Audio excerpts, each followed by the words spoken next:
Vamos a abrir las Biblias en el libro de Ezequiel, en el capítulo 33, del versículo 1 al 9.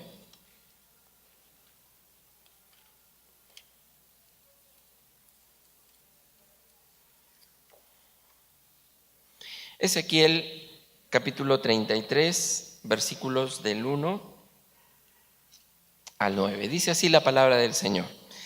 Vino a mí palabra de Jehová diciendo: Hijo de hombre, habla a los hijos de tu pueblo y diles: cuando trajere yo espada sobre la tierra, y el pueblo de la tierra tomare un hombre de su territorio y lo pusiere por atalaya, y él viere venir la espada sobre la tierra, y tomare trompeta y avisare al pueblo, cualquiera que oyere el sonido de la trompeta y no se apercibiere, y viniendo la espada lo hiriere, su sangre será sobre su cabeza.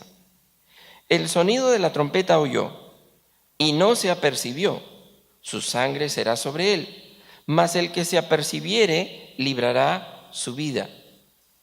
Pero si el atalaya viere venir la espada y no tocare la trompeta, y el pueblo no se apercibiere, y viniendo la espada hiriere de él a alguno, éste fue tomado por causa de su pecado, pero demandaré su sangre de mano del atalaya.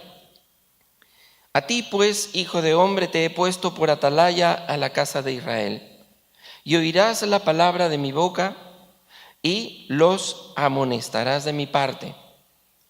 Cuando yo dijere al impío: impío, de cierto morirás, si tú no hablares para que se guarde el impío de su camino, el impío morirá por su pecado, pero su sangre yo la demandaré de tu mano. Y si tú avisares al impío de su camino para que se aparte de él, y él no se apartare de su camino, él morirá por su pecado, pero tú libraste tu vida. Que el Señor bendiga la lectura de su palabra. Hoy queremos pensar en este pasaje dentro de la serie del mes de misiones. Misiones, el mundo en alerta total. Los reyes de la antigüedad defendían sus ciudades, ustedes saben, con muros muy altos y gruesos.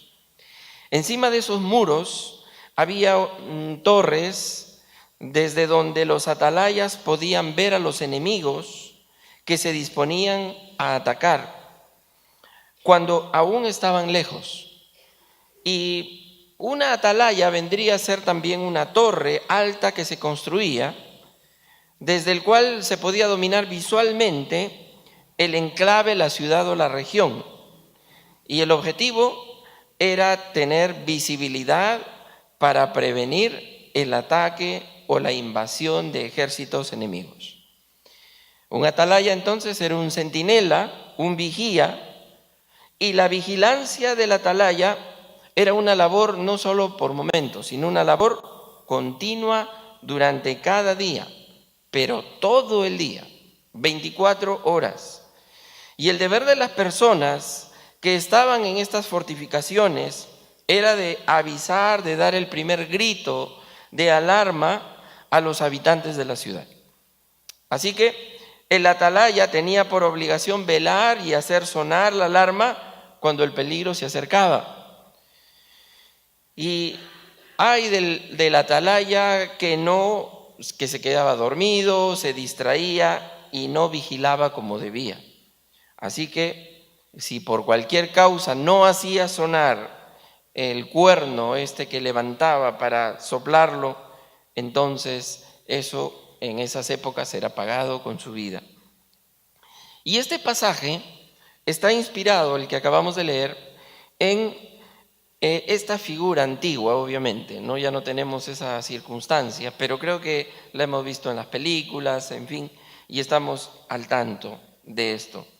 Dice el versículo 4 y el versículo 6, dice: cualquiera que oyere el sonido de la trompeta del atalaya y no se apercibiere, y viniendo la espada lo hiriere, su sangre será sobre su cabeza. Pero si el atalaya viere venir la espada y no tocare la trompeta, y el pueblo no se apercibiere, y viniendo la espada hiriere de él a alguno, este fue tomado por causa de su pecado, pero demandaré su sangre del atalaya. Así que, como antiguamente el atalaya se apartaba, se tenía que dedicar y se entregaba a su trabajo de vigilancia, ¿no? En la actualidad esto nos inspira a los creyentes porque debemos permanecer vigilantes en una vida de fe y somos atalayas espirituales en nuestro medio, esa es la enseñanza. Entonces, para empezar, tenemos que ser atalayas de nuestra vida personal, atalayas personales. Primero, en nuestra vida espiritual, como atalayas de nuestra propia persona, tenemos que estar atentos a todas aquellas cosas en nuestra vida que no nos edifican, aquellas cosas que tienden a apartarnos de los propósitos de Dios, que nos quitan de la consagración que hemos entregado al Señor, que nos impide entrar realmente y de lleno a nuestro desarrollo espiritual. Entonces, todos estamos en el deber de ser atalayas de nuestra propia vida, en primer lugar. Proverbios capítulo 27, versículo 12, dice: el prudente ve el mal y se esconde. Este caso de esconderse no es, por si acaso, un tema de cobardía o de evitar las cosas, sino de lo que está hablando de un sentido de distancia que tenemos que tomar, un sentido de alejamiento de algunas cosas que podrían ser lícitas, ¿no?, para nosotros, pero que sin embargo decidimos y decimos, bueno, yo veo que aquí en esta posición espiritual de oración, de cultivo de mi vida espiritual, no estoy aquí, estoy aquí. De aquí me doy cuenta que eso puede afectarme. Lo puedo hacer, no será un pecado escandaloso, una circunstancia de esta forma, pero esto finalmente puede acarrearme consecuencias personales. Entonces, necesito tomar cuidado de eso. Entonces, esta primera misión que tenemos que cumplir es la de ser atalayas de nuestra propia vida. Pero también estamos llamados a ser atalayas de nuestra familia. Yo debo ser un atalaya familiar. Me puedo preguntar hoy, ¿hay cosas que pueden estar viniendo contra mi matrimonio? ¿Hay cosas que pueden estar amenazando mi hogar?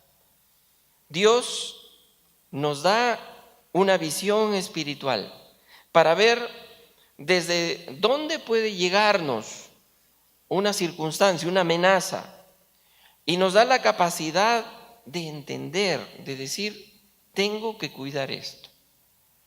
Mire, si estamos en la época en que todos vigilamos las casas, ¿verdad? De alguna forma, algunas casas tienen dice ahí Proseguro o alguna empresa que dice, esta casa está vigilada, ¿verdad?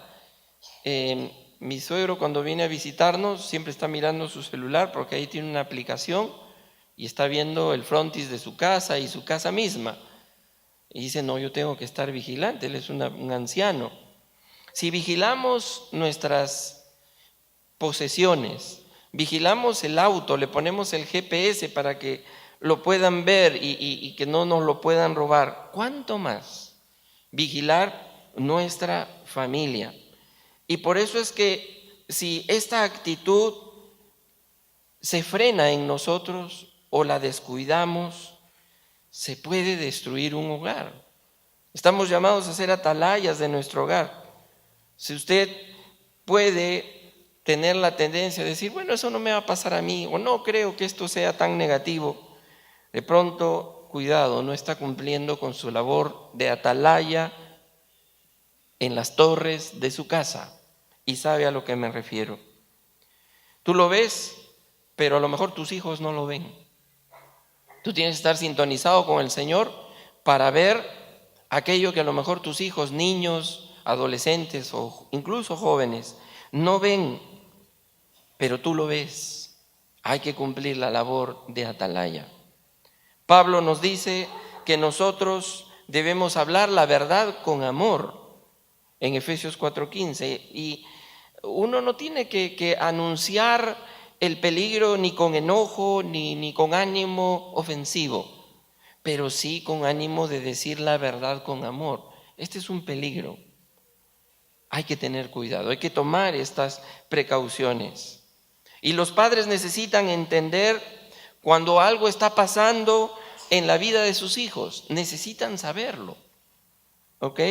Es cierto, hay que respetar la intimidad, la personalidad del hijo, pero los padres no pueden renunciar a su labor de atalayas, de vigilantes, porque ello puede tener efectos negativos a largo plazo, cosas que pueden evitarse o pudieron haberse evitado si es que hubiésemos sido advertidos. A veces no tememos estas cosas y las tomamos ligeramente, y la vida de los hijos terminan siendo afectadas, puesto que ellos van a ser bombardeados por todos los lados de diferentes maneras en la escuela secundaria, primaria, en la universidad. Tu propio hogar, necesitamos abrir los ojos espirituales y los oídos y ser un atalaya para descubrir cuando el enemigo viene contra nuestros hijos. El profeta Ezequiel dice en el capítulo 3, versículos 17 y 18, Hijo de hombre, yo te he puesto por atalaya. Cuando yo dijere al impío, de cierto morirás, y tú no lo amonestares, el impío morirá por su pecado, pero yo su sangre la demandaré de ti. Obviamente está hablando en una terminología antigua, con la circunstancia que se vivía en reinos de esta naturaleza, pero aplicado hoy a nuestra circunstancia. Usted está haciendo, ¿cuántos abuelos hay aquí, por ejemplo? Miren, bastantes abuelos, ¿ve? Usted es un atalaya de sus nietos, por ejemplo. Puede ser un atalaya de sus nietos. Usted puede estar velando por su familia, no solo los padres, todos, ¿no? Podemos ser un atalayas velando por las familias de la iglesia también. Usted necesita, y yo necesitamos entender que esto es una misión que tenemos que cumplir. Pero, y quiero decirle que un atalaya es también un intercesor. Es alguien que ora por las personas. Es alguien que ora no solo por lo mío y los míos, sino que ora también por la comunidad, por la iglesia, ora por la sociedad, por el país, por el mundo. Porque no solamente estamos llamados a ser atalayas personales y atalayas familiares, sino también atalayas de nuestra sociedad, atalayas sociales. Y eso es a veces un poco difícil. La ciudad va a ser atacada, y no estoy hablando en términos de lo que sucedía, por ejemplo, en la época en que se construyó el Real Felipe, ¿se acuerdan? ¿No? Y desde esos torreones se miraba, porque vinieron en algún momento piratas y luego otras confrontaciones que hemos tenido, pero alguien tenía que vigilar, por ejemplo, el puerto, ese lugar, y tenía que estar ahí. Bueno, la ciudad va a ser atacada, lo digo en términos metafóricos. La ciudad puede estar, la sociedad puede estar desapercibida, ignorando el peligro acerca de algo. La sociedad puede estar confiada. Ellos están viviendo su vida cotidiana, no están advirtiendo ningún peligro.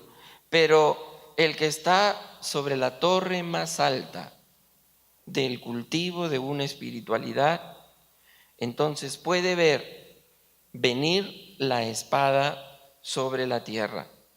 Por eso el versículo 3 del pasaje que hemos leído en el capítulo 33 de Ezequiel dice: si es que la atalaya viere venir espada sobre la tierra. Ya no está hablando en términos de tu vida nomás, de tu familia o de la iglesia, sino sobre la tierra. ¿Qué significa ver venir la espada sobre la tierra? La espada es el peligro, ¿ok? En estos términos es como el enemigo, el peligro que acecha. ¿Cuán seria es e importante la labor de ser un atalaya para estar sobre las paredes, ¿no?, en los torreones de tu familia, de la iglesia o incluso de nuestras familias misioneras que están en diferentes partes del mundo, por los que tenemos que orar y ponerlos delante de Dios?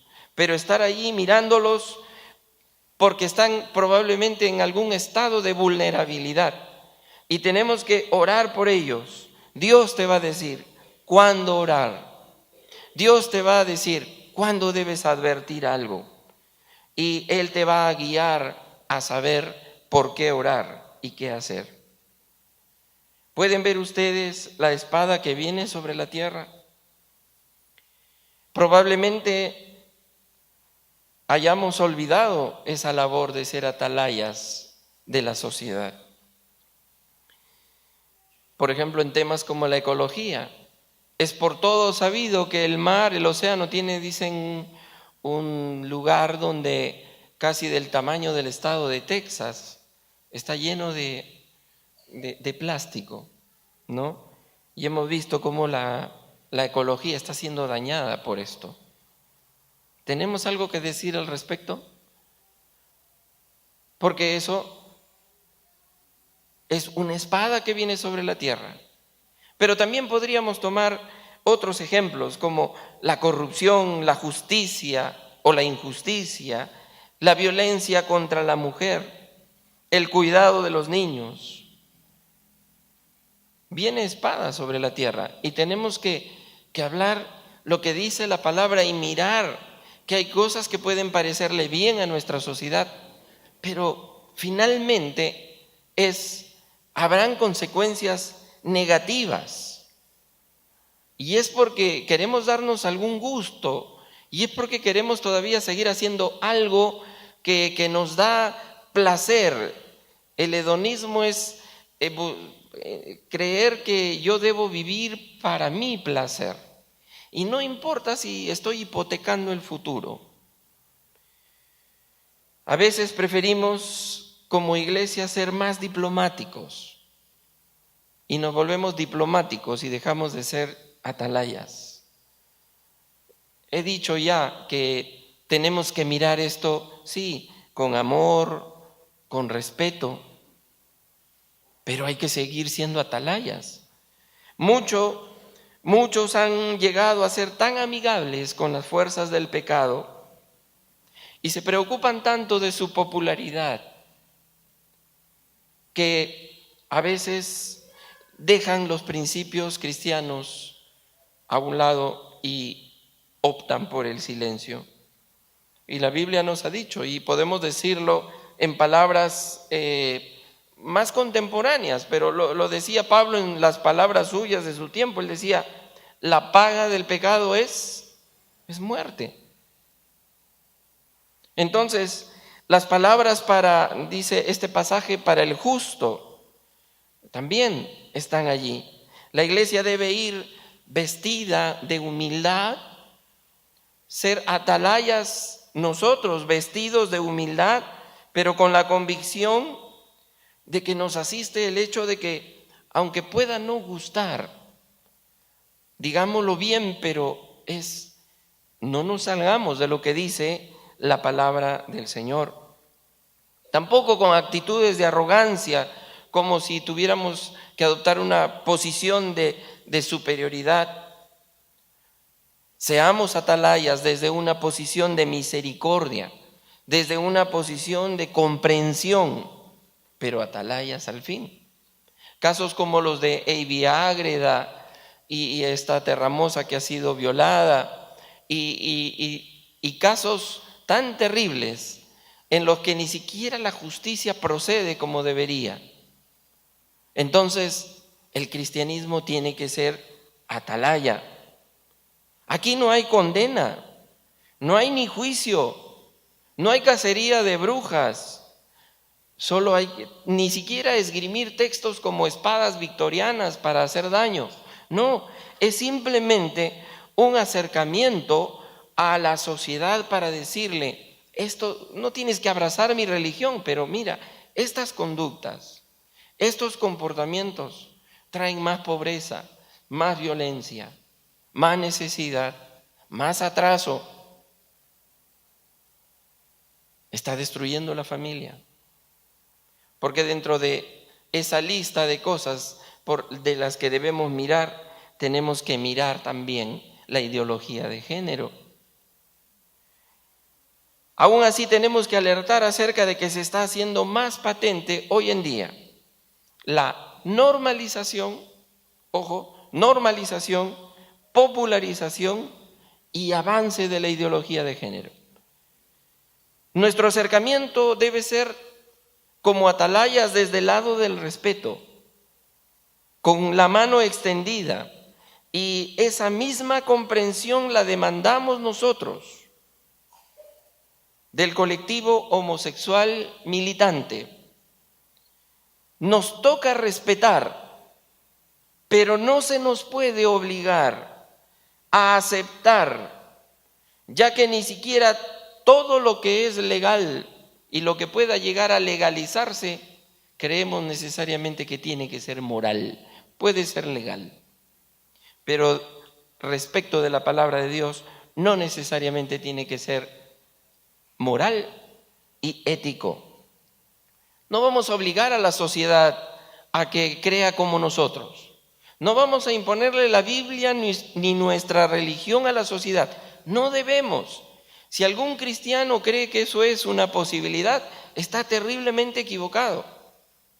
Y si tenemos que mirar con vergüenza parte de la historia del cristianismo, en algún momento el cristianismo se equivocó garrafalmente al creer que podía imponer una fe a los hombres. No es así.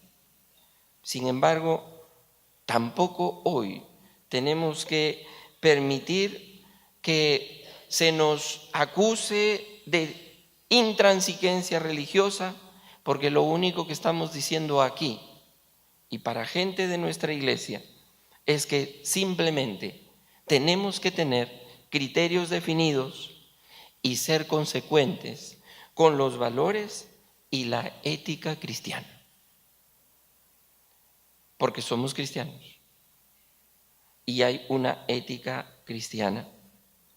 Créanme, tenemos que mirar con mucho cuidado este tema, porque el origen de una atracción sexual por una persona del mismo sexo no es solamente un síntoma, es solo un síntoma.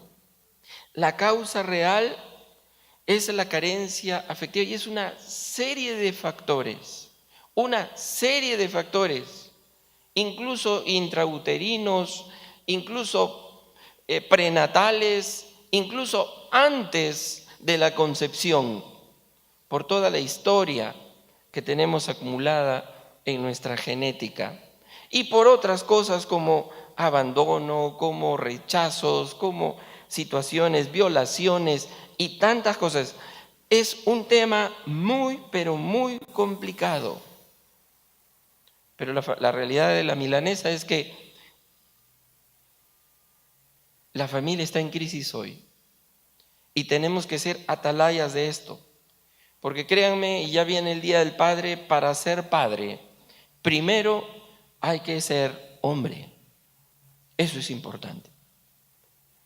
Y cuando eso se difumina y se afecta, entonces estamos mal. Les voy a hablar como atalaya, de un concepto que la sociedad el día de hoy maneja. Ese concepto se llama la modernidad líquida. La modernidad líquida es un término acuñado por el señor Zygmunt Bauman, un sociólogo ya fallecido. Él acuñó el concepto de la modernidad líquida. Él decía, la vida es una vida líquida, no tiene que tener ninguna forma, no tiene que tener... Es más, y si se le pone en un envase, basta con golpearlo para que tenga otra forma y la vida es así. Por lo tanto, la sociedad debe ser siempre mutante. Y eso alcanza a la identidad de la persona. Tu identidad, es decir, el género que entendido como lo entendíamos siempre, hombre y mujer, ya no es importante, es solo circunstancial. Es por un momento, pero luego puede ir cambiando, puede ir cambiando. La vida líquida, como la sociedad líquida, no puede mantener su forma ni su rumbo durante mucho tiempo. Ahora se habla de fluir, todo fluye, hay que dejar que las cosas se den. Y se trata de un pensamiento fundado en una trilogía. Me van ganando en la prédica ustedes. El relativismo es el primer fundamento. No hay verdades absolutas, no hay certezas de nada, todo cambia. Es como lo que dijo Heráclito, un filósofo antes de los clásicos, Platón, Aristóteles, Sócrates. Él dijo una frase que todo el mundo creo ya la conoce hoy: nadie se puede bañar dos veces en un mismo río. Y hablaba del fluir y del devenir de la vida. El relativismo es, no hay cosas, hay que huir, dicen ellos, del determinismo biológico, de que nacimos con una genitalidad allí. Eso no tiene que determinar nada, déjalo fluir, eso se puede ir construyendo y construyendo. Ese es el relativismo. El otro fundamento es el feminismo radical, y subrayo radical, porque la verdad es que sí suscribimos muchos reclamos del feminismo inicial, que fue el que luchó sobre la reivindicación de la mujer, que no podía, y aquí en Perú incluso, ni siquiera tenía posibilidad de votar. Y además de eso, pues, un montón de cosas que sí suscribimos. Pero el feminismo radical, fundamentado, hay que buscar los libros de la señora Simone de Beauvoir, la esposa de Jean-Paul Sartre, cuando en mayo del 68 se presenta un documento donde, claro, la gente se ha quedado con el tema de las reivindicaciones de la mujer, pero también se pedía rebajar la edad de la relación sexual para que se pueda tener relaciones sexuales con niños. Eso no se dice. El feminismo radical tiene postulados tremendamente alejados de lo que es los parámetros de la vida que Dios quiere para nosotros. Y en tercer lugar, el hedonismo. Es decir, los seres humanos pueden alcanzar la felicidad. Esto es el hedonismo. Tú puedes alcanzar la felicidad en la realización de tus propios deseos. ¿Qué te sientes hoy? Déjalo fluir. Y eso incluye el tema sexual sin ningún límite moral, legal e incluso corporal. Entonces, no existe diferenciación sexual, solo roles. Un rol que tú puedes cambiar después. El énfasis es el siguiente: hay que diluir la identidad y la sexualidad de la persona, que ya no tiene que estar ajustada al parámetro binario hombre-mujer. Por eso tenemos la figura del andrógino. Es esa persona que ustedes pueden ver allí, que es física y genéricamente indefinido. La otra figura, la de la derecha, es la de alguien que se define hoy como pangénero. Pangénero es, pan en griego significa todo, o sea, todo género. También se le conoce como género fluido. Esa es la enseñanza, es fluyen nomás, ¿no? Que es la palabra que conversábamos con unos jóvenes el otro día, ¿no? Me decía, Miguel, no fluye. Y decía, ¿de dónde viene esa palabra, no? Viene de todo el repertorio. Pero también ese tema nos habla de un sexo fluido, polisexual. Todo fluye. No hay certezas, no hay absolutos, no hay nada. Entonces, en ese afán, la sociedad ha entrado en un afán de abrir su mente, open mind, abrir la mente. Y le está diciendo esto a la iglesia, para que la iglesia también sea líquida, a los jóvenes. Abran el cerebro, abren tanto la mente que se cae el cerebro. Entonces, hay que tener cuidado porque ya se pasa a la irracionalidad. Cuidado, abres tanto, y después ya no queda nada. No podemos ser una iglesia líquida, señores. Como atalayas tenemos que decir que eso no puede ser así. Se estableció en el Génesis.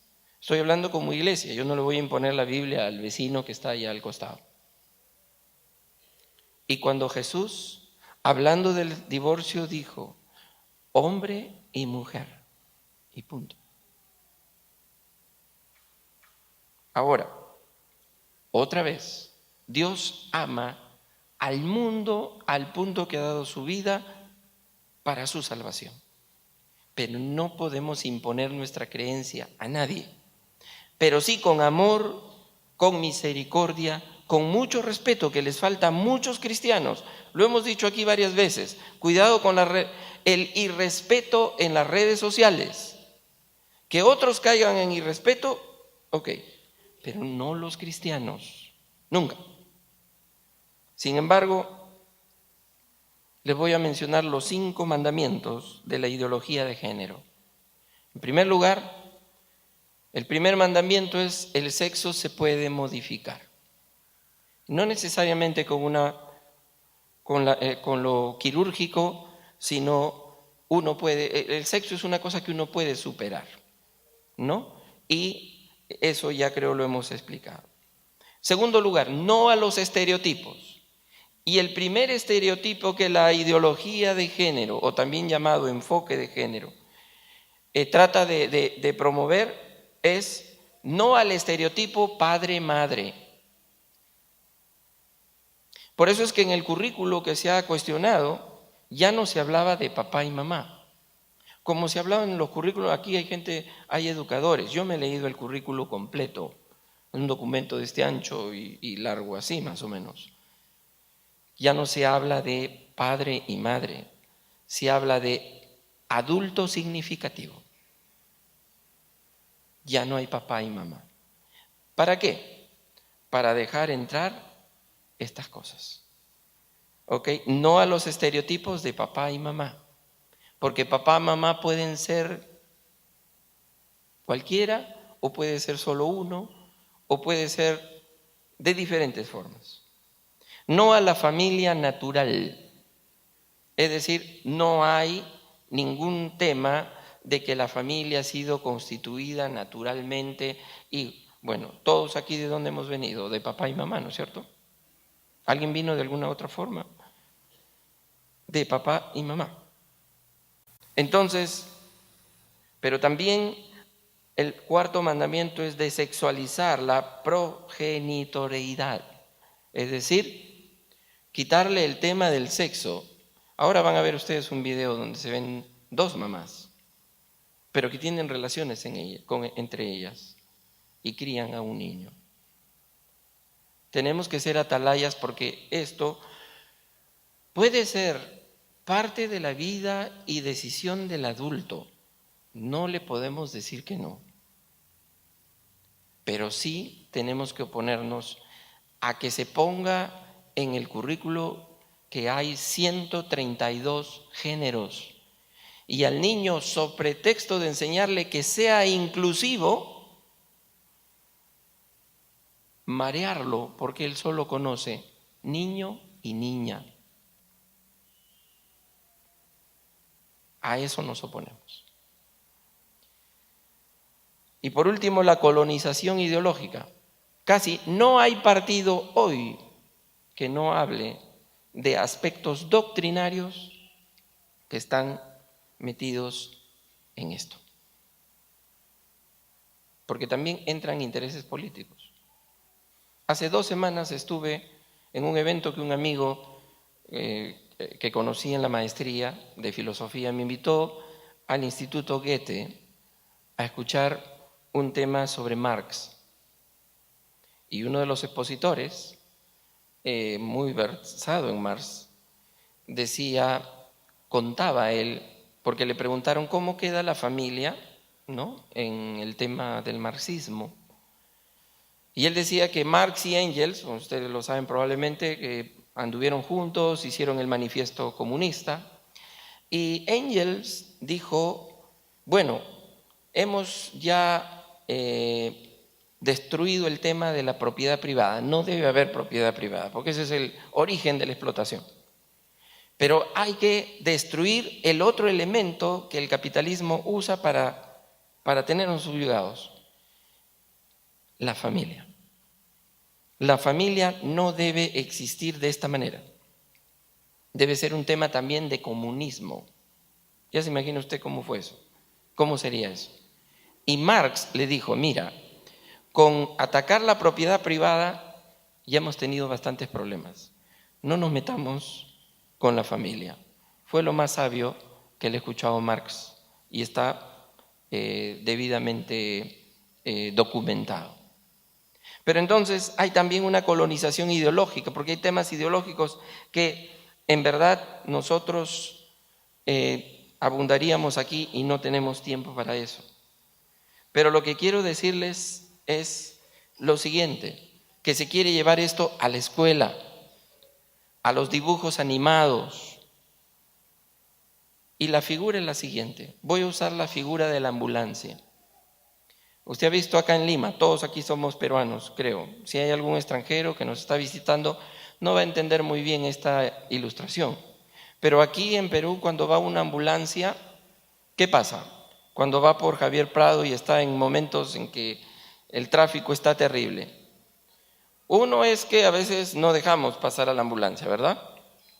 Pero ya estamos aprendiendo y nos ponemos a un lado. Pasa la ambulancia. Si son peruanos, bien criollos, díganme, ¿qué pasa cuando pasa la ambulancia?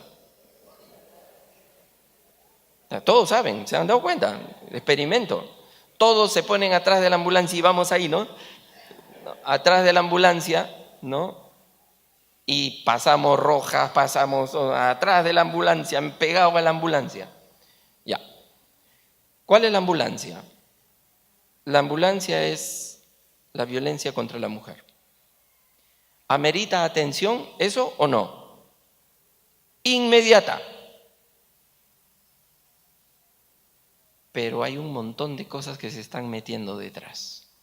Y por eso es que ahorita está en juicio y probablemente con tanta presión mediática de todos los radios, la televisión y todos los medios, para que finalmente la sentencia salga que se pone el enfoque de género, no es porque eso es lo que se hace creer, que nosotros estamos a favor de que hay que quemar a las mujeres, de que hay que pegarles, de que las mujeres son inferiores a los hombres. ¿Ha escuchado usted algún mensaje aquí?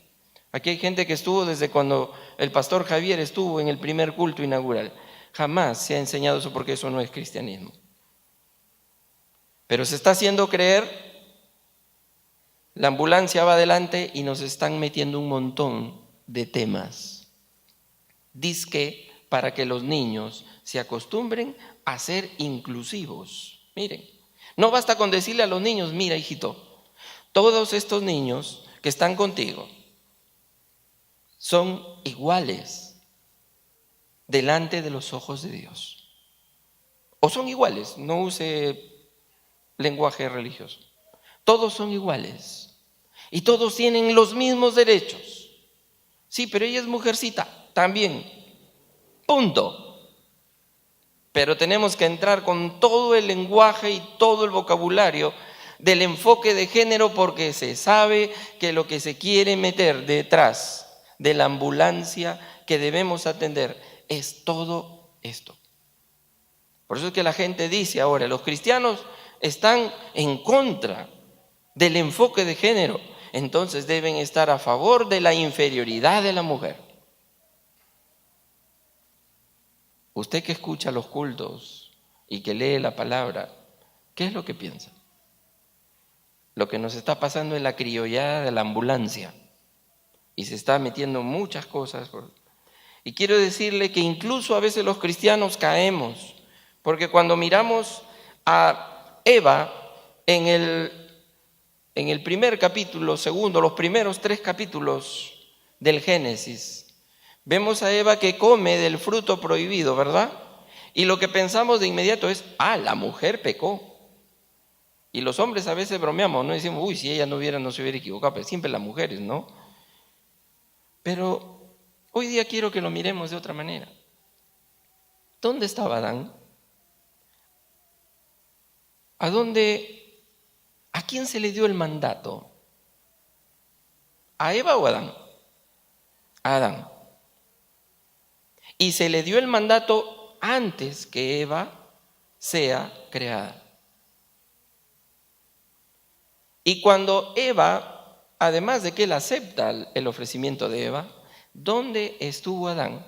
Lo que quiero decir es lo siguiente, es que Adán, en lugar de asumir su responsabilidad, opta por no implicarse. Ese germen de falta de implicación y asunción de responsabilidades ha pasado hoy a todo hombre. Y por eso es que los hombres no sabemos defender a las mujeres. Por eso es que las mujeres han encontrado en el feminismo radical una bendición, una salida. Porque ¿a quién le corresponde tratar a la mujer, como dice la Biblia, como a vaso más frágil? ¿A quién? Entonces, esto es producto de lo que vino desde el Génesis, la ausencia de los hombres que debemos proteger y cuidar, a las esposas, a las madres, a las hijas. Entonces, ese es el mensaje como atalayas que tenemos que decir. ¿Por qué nos tienen que venir otros a querer impresionar con la circulina y el sonido agobiante de una ambulancia y por detrás entrar metiendo una serie de ideologías que no están acorde con la palabra de Dios? En la familia preindustrial tenemos que la familia toda, prácticamente todos trabajaban en la casa o en la chacra que estaba al costado. ¿Se acuerdan? No estoy idealizando a la familia preindustrial, porque tenía un montón de problemas, pero los hijos estaban juntos. Luego vino la revolución industrial y tenemos a la familia en la era industrial, donde ya los hijos tienen que ser atendidos de otra manera, con la ausencia por lo menos de uno de los progenitores.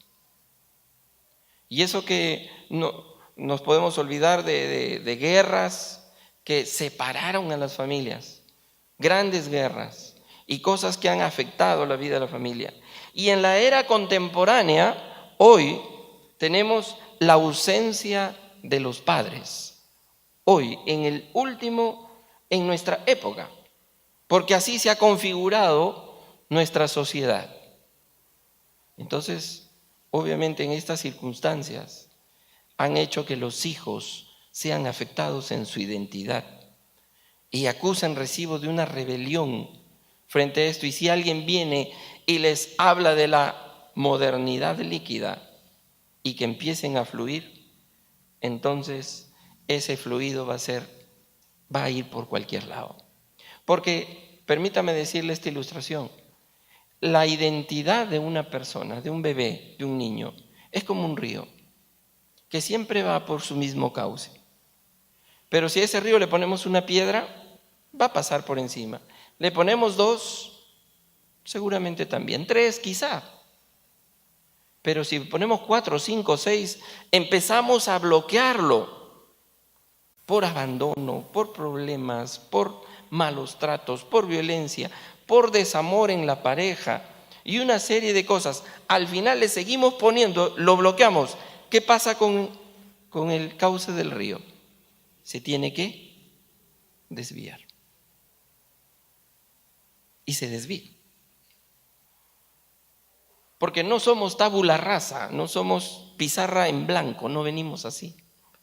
Traemos cosas, desde antes usted que es padre se dará cuenta que usted algunas cositas que hace su hijo, usted nunca se las enseñó, ni las vio a nadie, pero ya viene con cositas y circunstancias. Viene desde atrás, el pecado, desde Adán y su ausencia. Quiero que vean un pequeño video para que se den cuenta ustedes que hay que tener cuidado con este efecto ambulancia. Entonces, vamos a ponerlo en este instante. Bueno, y hace poco Disney presentó una pareja homosexual en la serie infantil Doctora Juguetes, lo que ha generado bastante polémica. El capítulo fue estrenado a inicios de agosto en Estados Unidos por Disney Junior. Aparece una pareja de lesbianas con 2 hijos que son ayudados por Doc, la protagonista, desde el estreno de la serie infantil. Doctora Juguete ha sido alabada por su gran labor para introducir en los niños temas poco tocados por los dibujos animados y poco tocados con la infancia en general. Pero esta no es la primera vez que Disney hace referencia a este tipo de temas. Por ejemplo, en La Bella y la Bestia, protagonizada por Emma Watson, también incluyó un personaje homosexual. Vamos a ver cómo las empresas que generan productos y contenidos para niños han abordado el tema de la diversidad de género. En el 2016, un hashtag Elsa Girlfriend se hizo viral. Mediante él, la comunidad LGTB reclamaba a Disney que le diera una novia a Elsa de Frozen, en vez de un príncipe, como suelen hacerlo. Idina Menzel es la cantante que da vida a la Reina de Hielo y dio su opinión sobre el tema. Idina Menzel says I am all for it. I think it's a wonderful idea. I think it's I love it. A wonderful conversation Me too. that we should all have about Yeah. whether a Disney princess or queen could I be think good. that a lot But I actually- can't promise anybody that's going to happen because Esta comunidad pide apoyo a Disney desde hace mucho tiempo, ya que consideran que no lo han hecho con ninguna de sus 11 películas ya estrenadas. A raíz de ello, se ha rumoreado que Disney presentará a su primera princesa lesbiana para el 2018. Y no sería una sorpresa, ya que no es la primera vez que tratan este tipo de tema en sus contenidos. La primera vez que mostró una pareja diferente, lo hizo de manera subliminal, y fue en la película Intensamente. Esta cinta original de Disney narra la historia sobre lo que sucede con las emociones de una niña llamada Riley. En una escena en donde la protagonista está caminando hacia la escuela, se muestra algo casi imperceptible a simple vista, pero bastante significativo. Son 2 niñas besándose.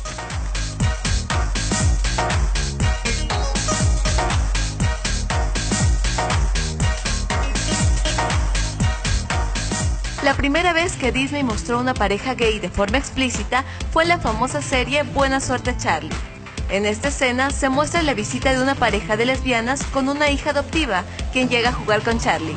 Disney recibió muchas cartas de familias conservadoras pidiendo que evitaran tocar temas tan controversiales, a lo que Disney contestó con un comunicado, en donde decía que su deseo era ser relevante para los niños y familias en todo el mundo y fomentar la reflexión en temas sobre la diversidad e inclusión. Hi! Taylor! Hi, Susan. Hi. Amy, this is Taylor's other mom, Cheryl. Oh, hi. This is my husband, Bob. Hey, nice to meet you. Come on in. Come on in.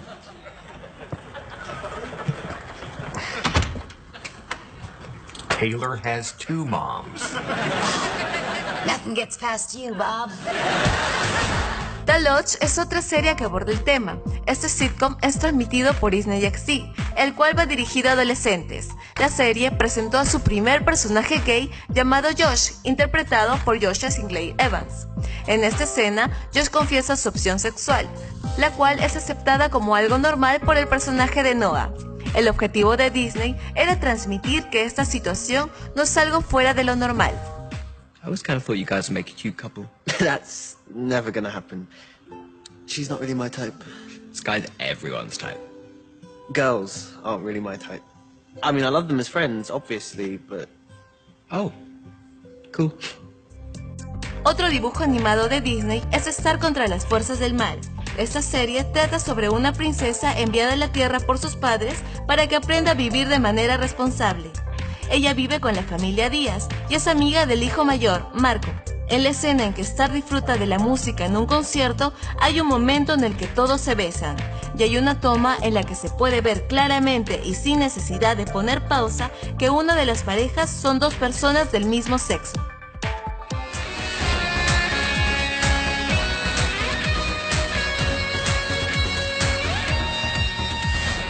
La serie Doctora Juguetes, dirigido a niños y emitido por Disney Junior, desató una gran polémica por su episodio en el que se muestra una pareja de mujeres gay, las cuales tienen que huir de casa debido a un terremoto. Wanda Sykes le presta la voz a uno de los personajes y la actriz se declaró abiertamente homosexual en el 2008. I am a fan of Doc McStuffins. My kids, they watch the show. With this episode, they see a family that looks like our family. We're two moms and we have a boy and a girl, 2 kids. It's going to be very exciting for them to see that, to see our family represented. El clásico cuento de La Bella y la Bestia, llevado recientemente al cine, tampoco es la excepción. Disney decidió que LeFou, el inseparable amigo de Gastón, sea gay. En una de las escenas finales se puede ver claramente los sentimientos que LeFou tiene por Gastón.